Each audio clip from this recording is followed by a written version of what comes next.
the secret mulch that multiplies your yields threefold. Why isn't this standard knowledge? If you're passionate about homegrown produce, nurturing vibrant soil, robust crops, massive bounties, and a thriving garden that buzzes with life each year, this tale is tailored for you. It's aimed at the backyard grower battling tough clay, the off-grid farmer maximizing output with minimal irrigation, the indoor plant enthusiast exploring vital earth, and the wilderness fan sensing the gap in today's cultivation practices. Ever paused amid trees and pondered what sustains them? Who turns the dirt? Who applies nutrients? Who rushes in hydration amid drought? Still, forests thicken, enrich, verdantify, and overflow annually. That puzzle lingered in my mind for ages, until observing the woodland ground revealed nature's blueprint staring us in the face. We're diving into a technique so potent, straightforward, and oddly overlooked that folks guard it like contraband. It's a soil covering approach that revives parched earth, locks in hydration, nourishes subsurface ecosystems, and reshapes your entire view of cultivation. We'll reveal its mechanics, the devotion it inspires among users, and the persistent reluctance to embrace it mainstream. Grasping its brilliance starts by ditching a core gardening fallacy that prime dirt must stay naked, pristine, and forever churned. Generations learned gardens shine tidy with crop rows and bare patches between, assuming more exposure equals better vitality. Yet wilderness narrates otherwise. Exposed earth signals distress, not vigor. It's defenseless and raw. Nature races to shield it instantly. That's weeds' true role, not random pests. They're healers, mending bare scars. For genuine fertile ground, skip tilled plots, inspect woodland litter. Fallen foliage, snapped sticks, downed limbs layer softly atop without intervention or compulsion. Gradually, microbes, fungi, worms convert debris into velvety, nutrient-packed humus. Deep mulching mimics precisely. Heap wood chips generously over soil, then step back for biology's magic. Skip tilling, blending, or wrestling earth. Just shield, safeguard, and let underground forces regenerate as evolution intended. So why the uproar around such an instinctive tactic? Here's the twist. Transplanting forest savvy to urban yards often sparks human pushback, not natural. What seems intuitive to cultivators appears chaotic to officials, homeowners associations, or regulators. Piled chips clash with pristine turf ideals, untamed, unpolished, unadorned. Increasingly, enthusiasts clash with bylaws. Thick mulch gets labeled sloppy or abandoned for defying groomed norms. Some even faced legal battles for chipping and stockpiling on their property, purely to heal worn-out land. Yet today's fiercest hurdle isn't looks, it's fire codes.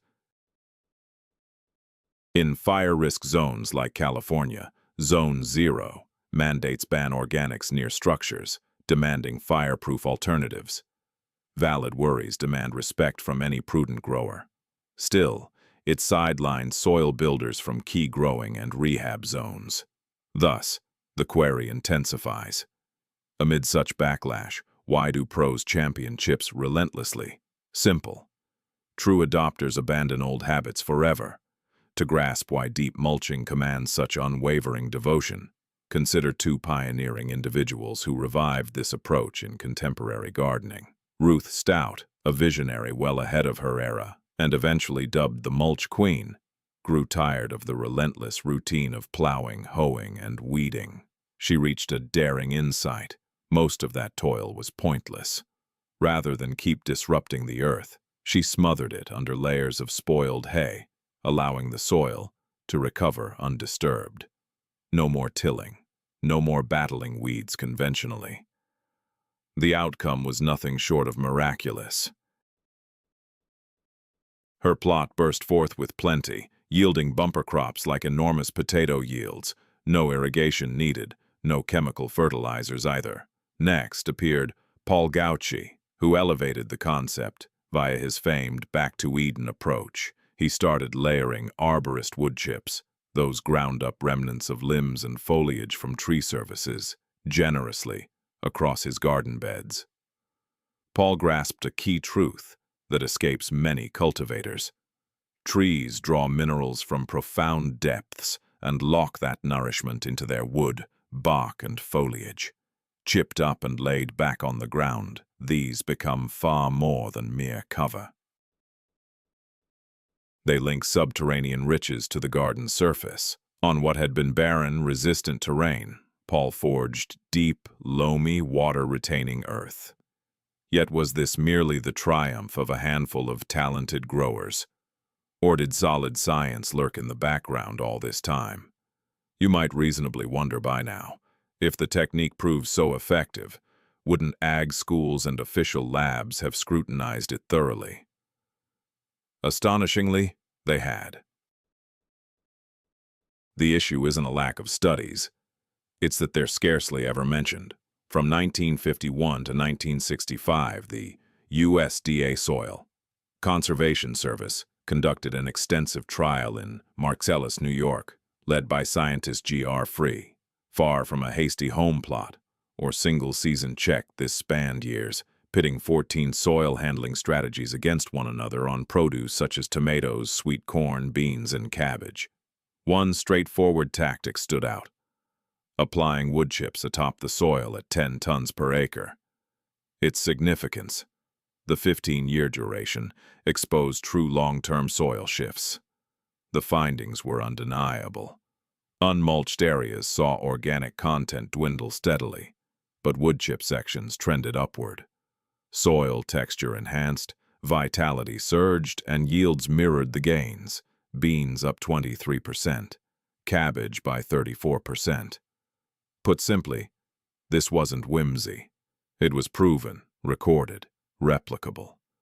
The team showed wood chips outperformed bare fallow or solo cover cropping in safeguarding soil health.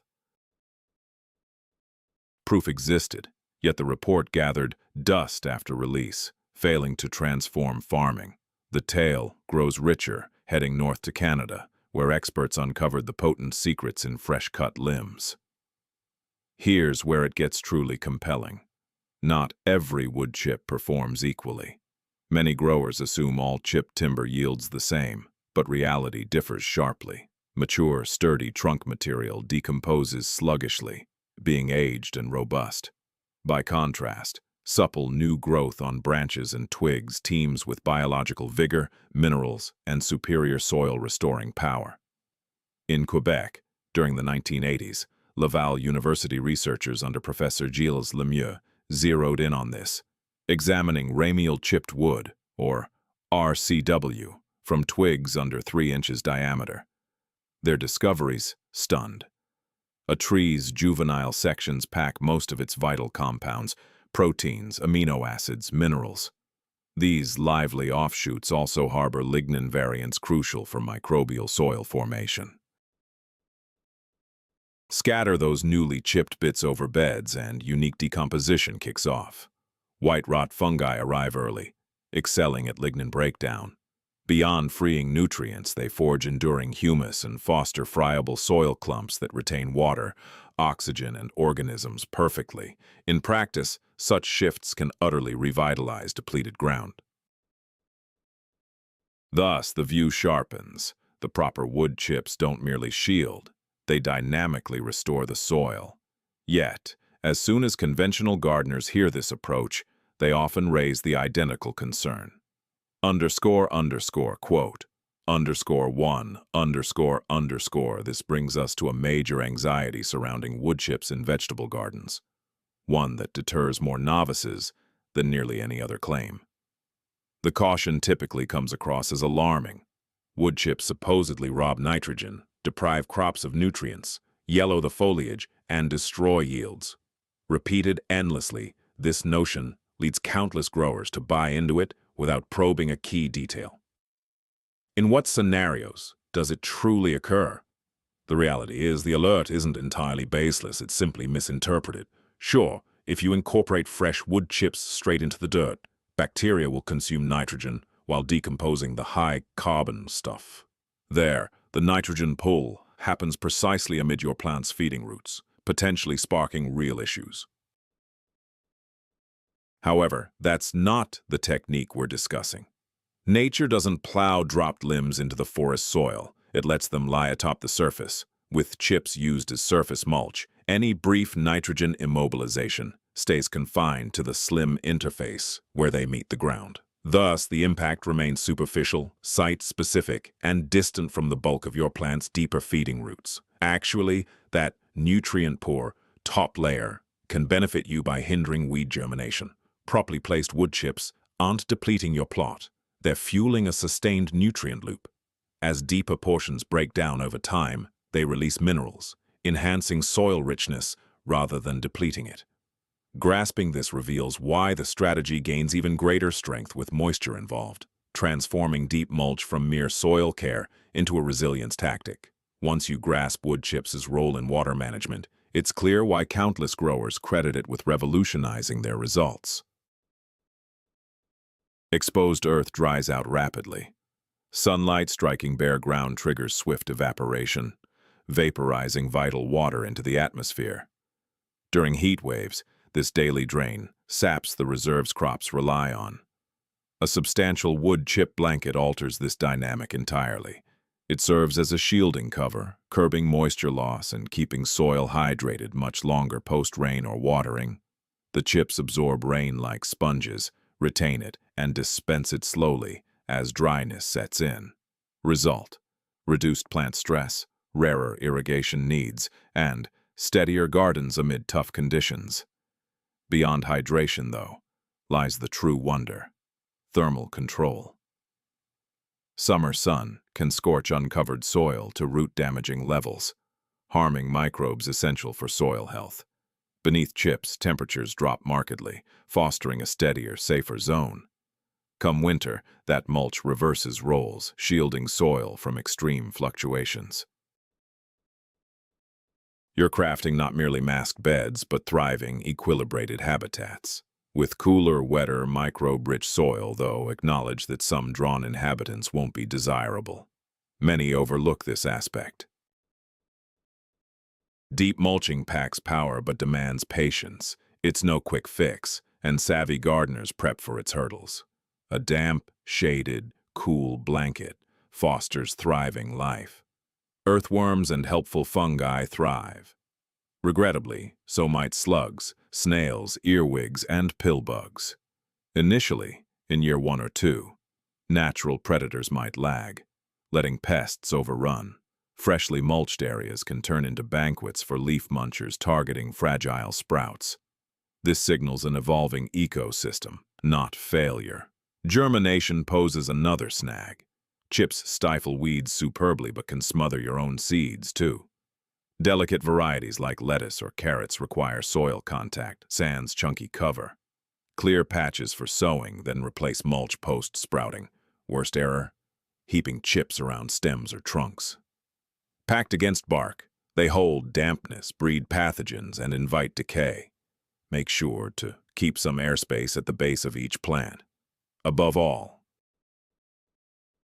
keep in mind that this approach requires patience. It can dramatically improve your soil, but it won't happen instantly. This brings us to a key issue. With such striking outcomes, why does it remain on the fringes? Given all the proof, why does conventional guidance still emphasize tilling, spraying, and feeding soil with bagged products rather than fostering biology? Eventually, it's time to pose a tougher query. Not merely what succeeds, but what pays off. Viewing the practice through that perspective suddenly clarifies many things. Today's large-scale farming thrives on ongoing routines and reliance. Turning the soil disrupts the fungal webs that transport water and nutrients.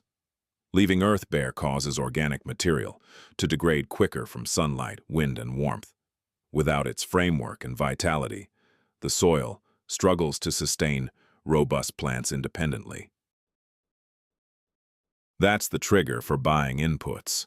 Synthetic fertilizers step in first to substitute what living soil, supplied at no charge. Herbicides follow to manage weeds invading exposed areas. Pesticides arrive next to safeguard crops weakened by a degraded environment. Contrast that loop with a generous blanket of arborist wood chips. In numerous spots, these are considered refuse. Arborists frequently seek dump sites, and gardeners might score them cheaply or free. That alone shifts the equation. Someone mastering soil building via mulch can cut back on tilling/chemical use, retain better moisture, and cut dependence on repeatedly purchased goods.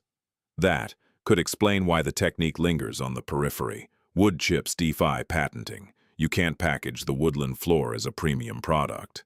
As folks embrace partnering with nature, their reliance fades. Seeing that plainly points to the clear path ahead. How do you create your personal paradise? If this gardening style resonates, the upside is that launching it proves easier than many imagine. Skip fancy gear or ripping up your entire space. Grab suitable materials, some forbearance and openness, to letting soil mend naturally. Begin by selecting ideal wood chips. Opt for arborist blends from actual tree work, featuring leaves, bark, and twigs. This mix delivers beyond mere carbon. It supplies trees vital elements that decompose efficiently to nourish the soil microbiome. Steer clear of types with potent allelopathic traits when feasible, favoring recent varied batches over uniform ornamental bark. Then, ready the site. No digging required. Mow. Existing grass short. For persistent weeds, cover with unfluted cardboard to shut out light and curb resurgence. Prior to chips, add compost or matured manure for a nutrient kick, aiding new plants as mulch works gradually overhead. Layer wood chips 4 to 6 inches thick over the zone. For transplants, shift mulch aside and set them into the compost zone underneath. With seeds, clear a bare path in the soil for germination. Then gradually reposition mulch. Observe the magic unfold. Year after year, the mulch's underlayer morphs into crumbly, fertile, earthy scented black gold. Witnessing that shift firsthand reveals why countless gardeners stick with it forever. Zooming out, this transcends mere mulching.